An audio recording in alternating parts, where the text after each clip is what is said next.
आज 12 जनवरी युवा दिवस के रूप में मनाया जाता है।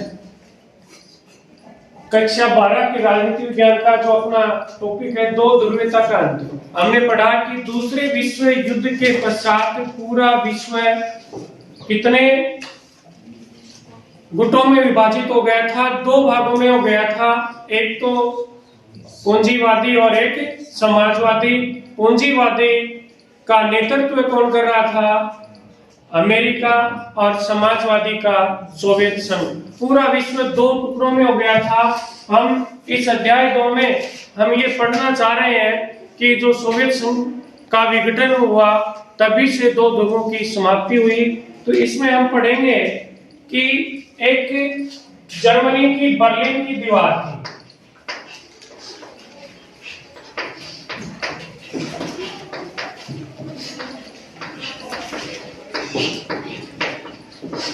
दूसरे विश्व युद्ध के पश्चात जर्मनी को दो भागों में बांट दिया गया, पूर्वी जर्मनी और पश्चिमी जर्मनी। और उनके बीच में क्या खींच दी गई बेटा? दीवार।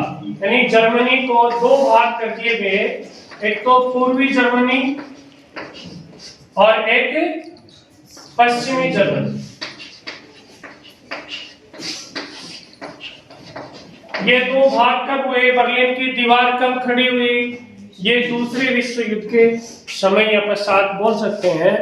तो बर्लिन की दीवार किसका प्रतीक थी? ये एक शीत युद्ध का था, क्योंकि जर्मनी के दो भाग इसलिए हो गया, एक पूंजीवादी विचारधारा की तरफ चला गया और एक समाजवादी विचारधारा की तरफ।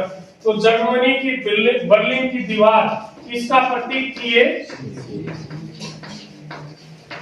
ये अपने अर्धवार्षिक में भी आया था कि बर्लिन की दीवार किसका प्रतीक थी या क्या दर्शाती है। आप कहोगे कि बर्लिन की दीवार शीत युद्ध का प्रतीक थी, क्योंकि शीत युद्ध चरमोत्कर्ष पर था, तब बर्लिन की दीवार खींच दी गई थी। हमने 1989 के अंतर्गत 1989 में जो पूर्वी जर्मनी के लोगों ने बर्लिन की जो ये दीवार है, इस दीवार को क्या कर दिया? गिरा दिया। दीवार जो बीच में थी, दीवार गिराने का तात्पर्य यानी जर्मनी को जो दो भाग हो रहे थे, दीवार गिरते ही वो एक हो गया। क्या हो गया? जर्मनी का बेटा एकीकरण। जर्मनी का एकीकरण कब हुआ? 1989 के अंतर्गत जर्मनी का एकीकरण किया गया।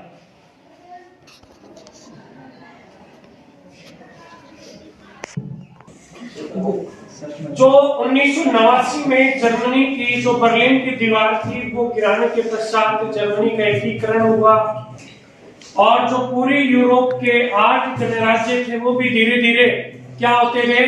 अलग होते गए। इस तरह से जर्मनी, ये जो दो ध्रुवीयता था, पूरा विश्व, इसका क्या हुआ? अंत हुआ। अब हम पढ़ेंगे इसी में सोवियत प्रणाली।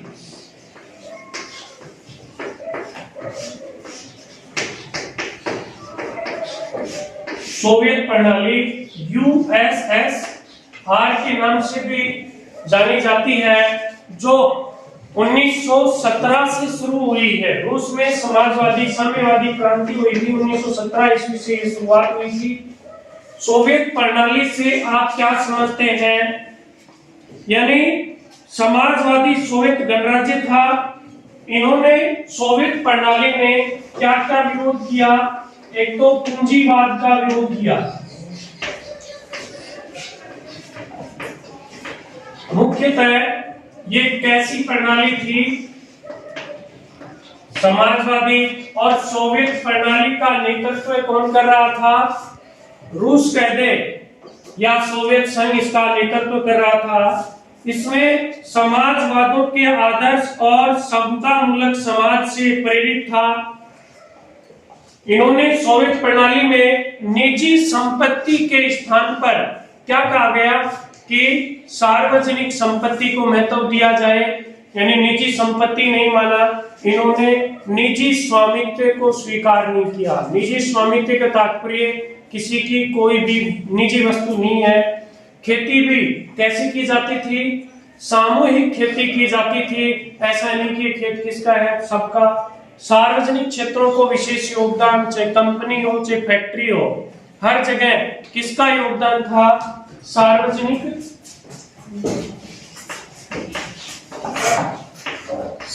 की बातें ज्यादा करते थे।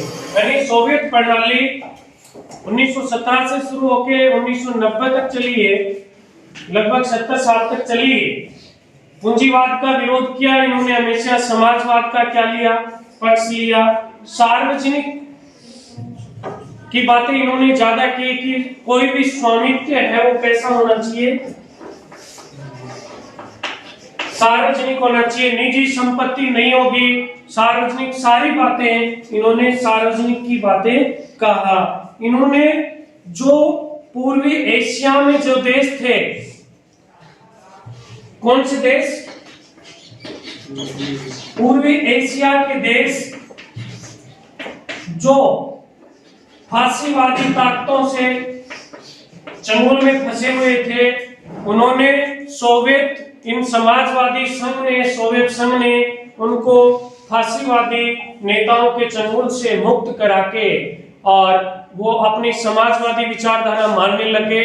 और ये जो पूर्वी एशिया के ये देश थे, इनको जो सोवियत गणराज्य में शामिल हुए, इनको कौन सी दुनिया कहा जाता है, दूसरी दुनिया के नाम से भी जाना जाता है।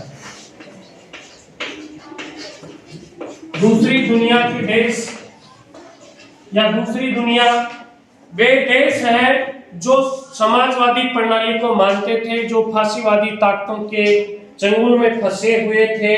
इन्होंने सोवियत प्रणाली जो समाजवादी पद्धति है, यह उस समय पूरे विश्व में अमेरिका के बाद दूसरी बड़ी अर्थव्यवस्था थी। कौन सी बड़ी अर्थव्यवस्था थी, दूसरी अर्थव्यवस्था। यहाँ पे खनिज भी थे, तेल भी थे, यहाँ पे सुई से लेके हवाई जहाज तक के सामान बनते थे।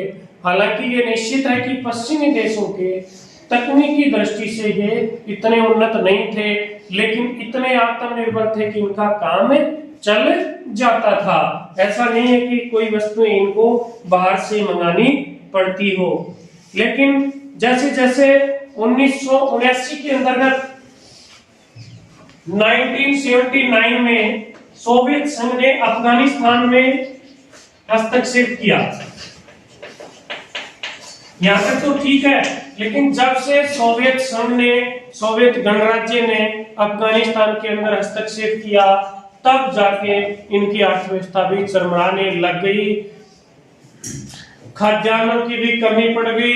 पश्चिमी देशों के सूचना प्रौद्योगिकी बढ़ने लग गई और इस तरह से लेके ये सोवियत प्रणाली धीरे धीरे समाप्त होने लग गई, क्योंकि अर्थव्यवस्था ही उनकी गड़बड़ा गई थी।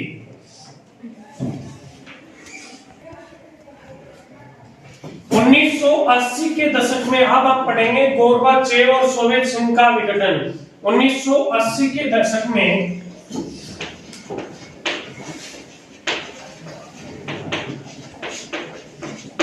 ये मिखाइल गोर्बाचेव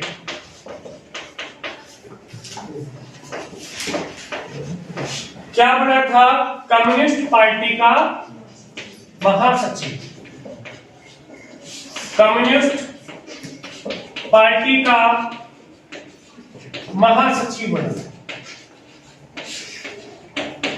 देखिए होता क्या है कि 1980 दशक में मिखाइल गोर्बाचेव बनते हैं, उस समय देखते हैं कि पश्चिमी देश थे वो बहुत ज्यादा सूचना प्रौद्योगिकी के अंतर्गत उन्नति कर चुके थे।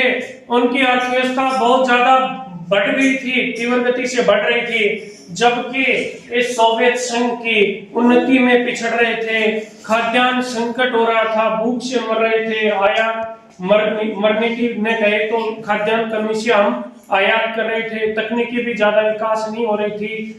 तब मिखाइल गोर्बाचेव ने विचार किया कि क्यों न हम भी, इन्होंने भी खुली छूट देना शुरू किया। ये भी चाहा कि इसका क्या हो, सोवियत गणराज्य का विकास किया जाना चाहिए। इन्होंने क्या किया कि लोकतांत्रिक रूप देना कोशिश किया।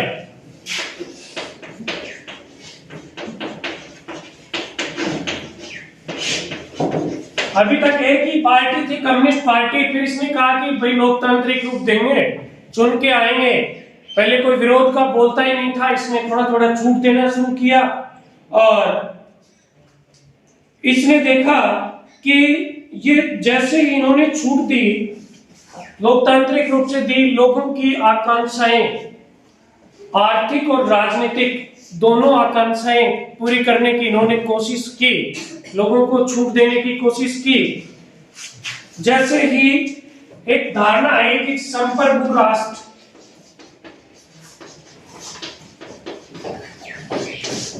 लोगों में भावना पैदा हो गई। जैसे ही थोड़ी सी एकदम टाइट रखते हैं तो कोई किसी ने सोचा ही नहीं। जैसे मिखाइल गोर्बाचेव ने सोवियत गणराज्य में छूट दी, स्वतंत्रता दी, लोकतंत्र को बढ़ावा दिया, तो लोगों की आशंकाएं क्या हो गई, बढ़ गई कि हमें क्यों नहीं। फिर उनके मन में भाव आ जग गए देश प्रेम के, संप्रभु राष्ट्र कि हम कौन होता है सोवियत गणराज्य, हम तो कुल मिले, हम तो इससे अलग होंगे। उनमें जवार आया। ये जवार या ये भावना पैदा होने का कारण है मिखाइल गोर्बाचेव ने लोकतांत्रिक रूप दिया, उनको स्वतंत्रता की क्या दी बेटा, छूट दी गई। और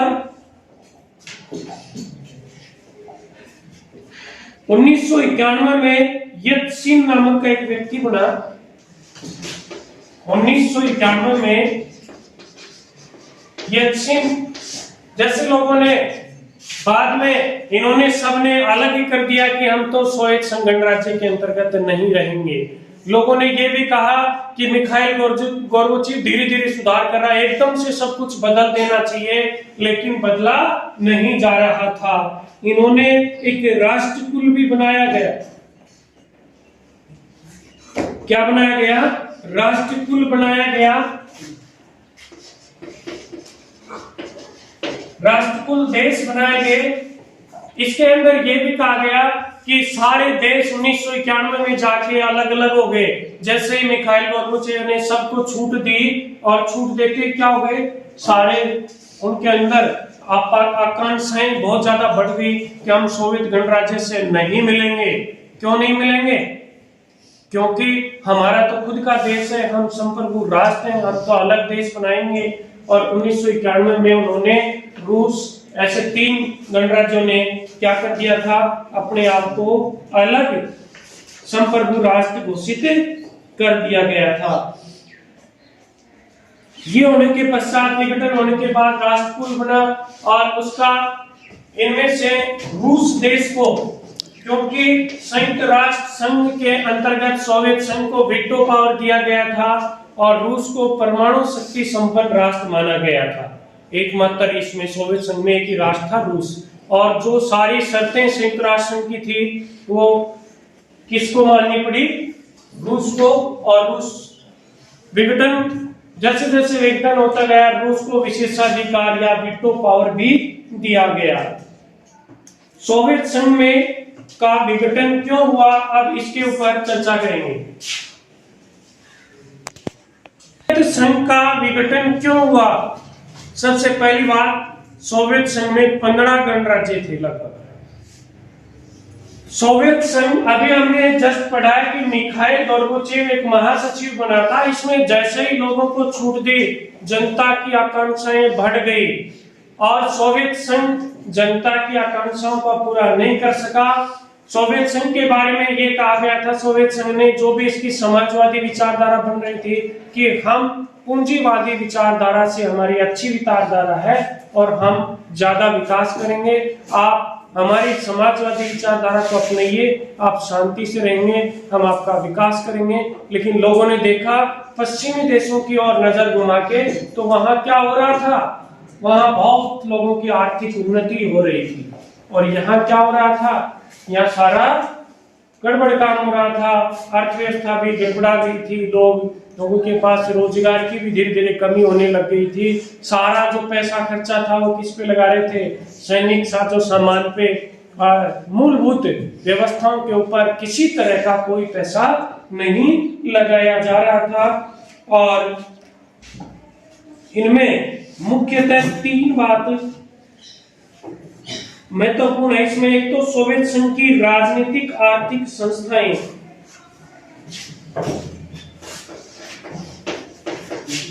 सोवियत संघ की आर्थिक राजनीतिक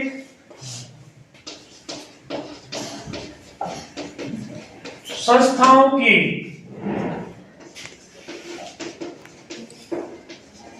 अंदरूनी कमजोरी।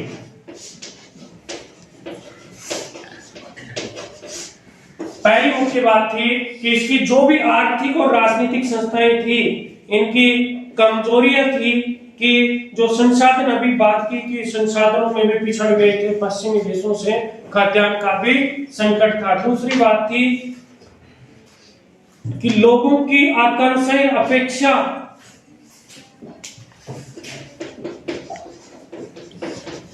गोर्बाचेव के सुधारों के कारण लोगों की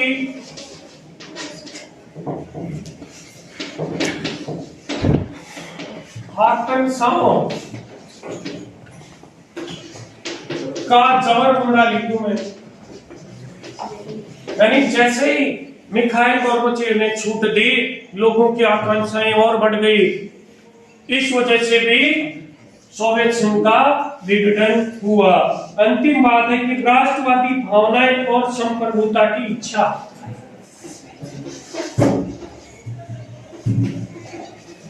राष्ट्रवादी भावनाएं और संप्रभुता की इच्छा, यानी देखिए सोवियत संघ विघटन के प्रमुख तीन बातें शॉर्ट में आपको बताना पड़े तो तीन बातें। पहले, सोवियत संघ की आर्थिक राजनीतिक संस्थाओं की अंदरूनी क्या थी, कमजोरी थी। व्यवस्थाएं पश्चिमी देशों की तुलना में यहाँ अर्थव्यवस्था भी गड़बड़ चल रही थी, वहां सूचना प्रौद्योगिकी, वहां तकनीकी भी बढ़ रही थी। दूसरा था, मिखाइल गोर्बाचेव ने जैसे ही सुधार किया, लोगों को सुधार क्या किया था, उसने सुधार किया था कि उसने लोकतांत्रिक प्रक्रिया पे जोर दिया था। जैसे लोगों को छूट दी, स्वतंत्रता की बातें हुई, लोगों की और इच्छाएं बढ़ गई, नहीं बोलो ऐसा ही तो गलत हो रहा है। फिर उसके बाद तीसरा है कि राष्ट्रवादी भावनाएं और संप्रभुता की इच्छा। जो भी देश सोवियत संघ में मिले हुए थे, गणराज्य देश कहें या गणराज्य कहें, उन सब ने ये किया कि हम कहां फंस रहे हैं, हमारी तो पहचान ही नहीं है, हमें किस नाम से जाने जाते हैं, हम तो सोवियत संघ में हैं, जबकि हमारा देश अलग। हम उनकी राष्ट्रीय भावनाएं पैदा हुई, उसमें बाल्टिक गणराज्य जैसे इन देशों ने कहा अब हमारा देश तो बहुत अच्छा देश है, हमें तो अलग पहचान होनी चाहिए, राष्ट्रीयता, संप्रभुता, हमें सबको मिला के बना दिया बोलो सोवियत संघ। ऐसा थोड़ी चलता है। इन मुख्य तीन कारण जिनकी सोवियत संघ का क्या हुआ, विघटन हुआ। सोवियत संघ के विघटन की परिणति यानी क्या परिणाम हुआ, विघटन के पश्चात क्या हुआ, मुख्यतः हम बात करें तो तीन परिणाम हुए, तीन परिवर्तन बड़े हुए। मुख्य परिवर्तनों की बात करेंगे। मुख्य परिवर्तन तीन हुए। सबसे पहले, दूसरी दुनिया के पतन का एक परिणाम शीत युद्ध के दौर का समाप्त। यानी पहला कहे शीत युद्ध के दौर की समाप्ति।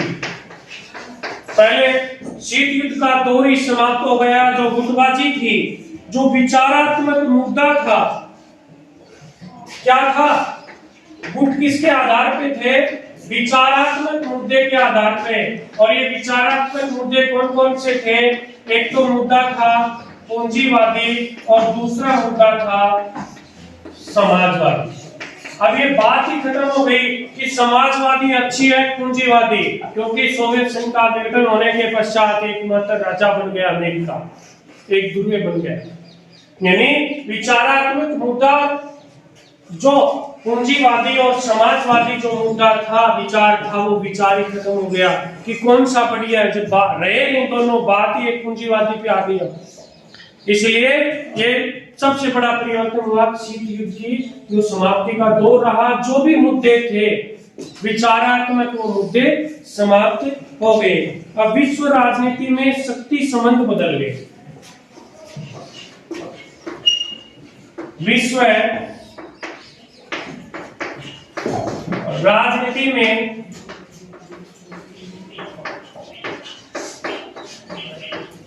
शक्ति संबंध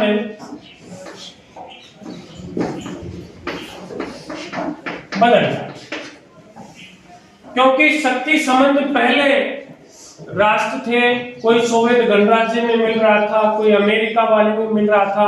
अब समीकरण, अब सोवियत गणराज्य के जो देश थे, अब एक तो विश्व बैंक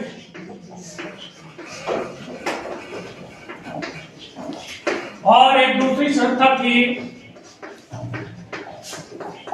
अंतरराष्ट्रीय मुद्रा कोष।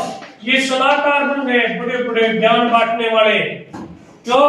क्योंकि आप कौन सा दौर चल गया था, पूंजीवादी, तो शॉक थेरेपी तो भी इन्होंने चलाई थी, पूंजीवादी दौर, समाजवादी विचारधारा को इन्होंने खत्म हो गई थी। तो विश्व बैंक और अंतरराष्ट्रीय मुद्रा कोष ये क्या बन गए?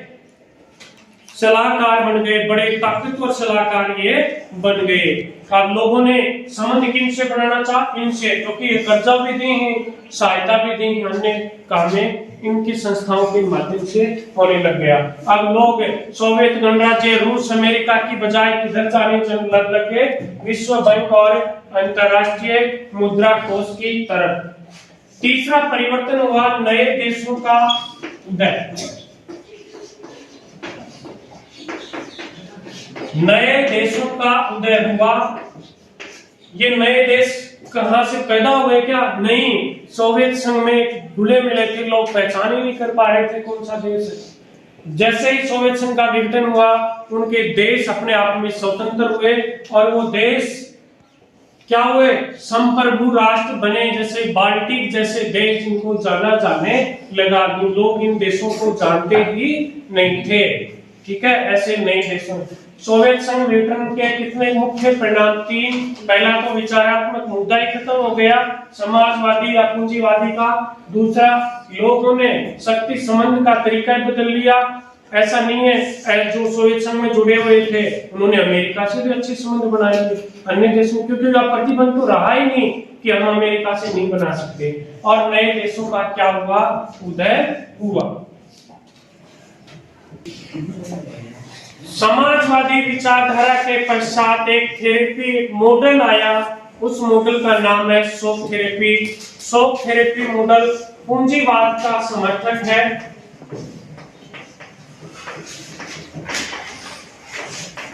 पूंजीवाद का ये समर्थक है। विश्व बैंक और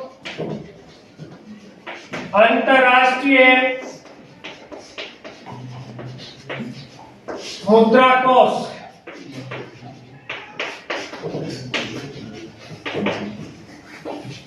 द्वारा क्या ये प्रतिपादित मॉडल कहते हैं। शोक यानी आघात से उभरने के पश्चात, शोक का मतलब आघात पहुंचाकर उपचार करना।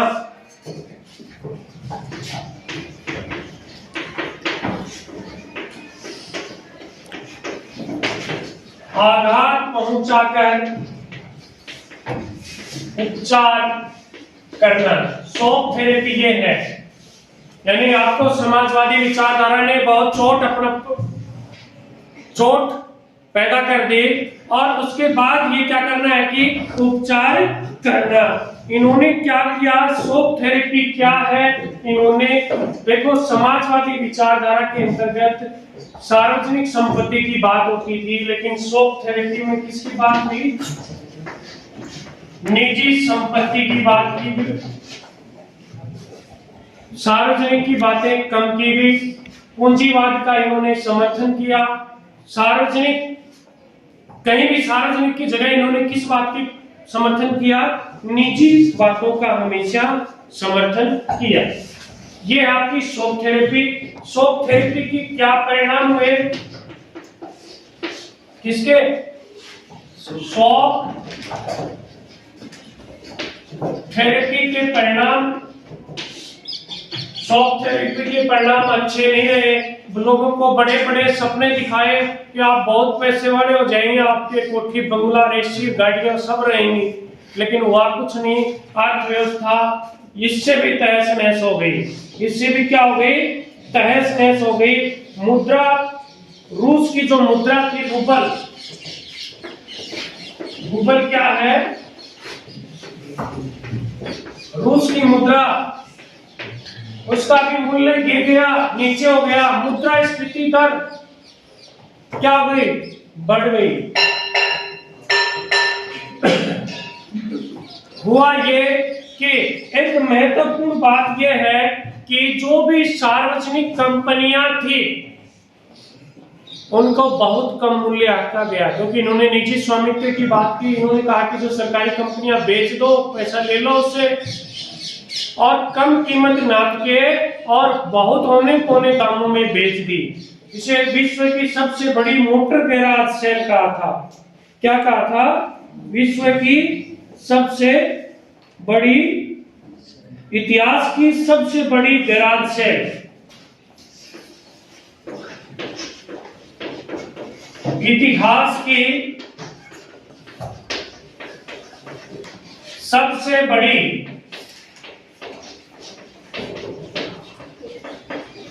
गैराज सेल, इतिहास की सबसे बड़ी गैराज सेल किसको कहा था बेटा, शॉक थेरेपी को। किसको कहता है, शॉक थेरेपी को इतिहास की सबसे बड़ी गैराज सेल कहते हैं।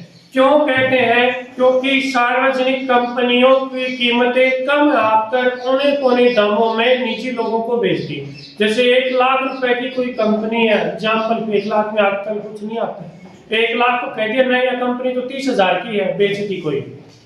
और आम आदमी, हालांकि ये किया गया था कि बॉन्ड जारी सबको किए गए थे कि सब खरीद सकते हैं, लेकिन लोग, गरीब लोग प्रलोभन के कारण अपने बॉन्ड दूसरों को बेच दिए, पैसे वाले लोगों ने इनको खरीदे। यानी जो कंपनियों की वास्तविक कीमत थी उस कीमत पे लोगों ने नहीं खरीदा, पैसे वालों ने कम कीमत पे खरीदा, इसलिए इसको इतिहास की सबसे बड़ी गैराज सेल के नाम से जाना जाता है।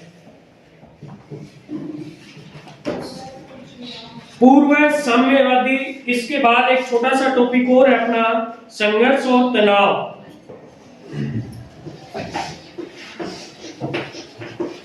संघर्ष और तनाव, यानी संघर्ष और तनाव चले अनेक देशों के मध्य। इस विचारधारा के कारण संघर्ष और क्या हुए, तनाव पैदा हुए। जैसे रूस के गणराज्य थे चेचन्या और दागिस्तान।